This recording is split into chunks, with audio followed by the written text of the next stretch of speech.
ये क्या है?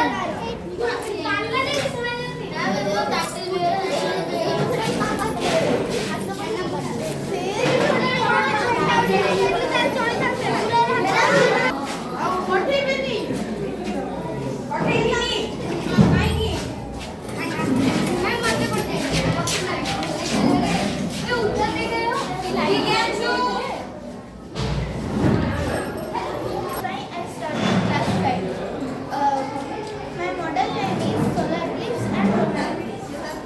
Why, on some special days, the sun suddenly becomes dark in the middle of the day. On night, the moon sometimes turns in deep red at night. And preceding events are called eclipse.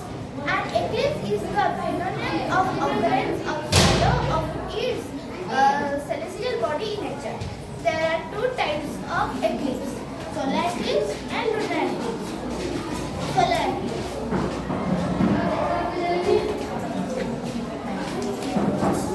Solar eclipse occurs when the moon stops between the sun and the earth, blocking the sunlight from reaching the earth. Lunar eclipse is occurs when the earth comes between the sun and the moon, casting a shadow on the moon. Thank you. Very good.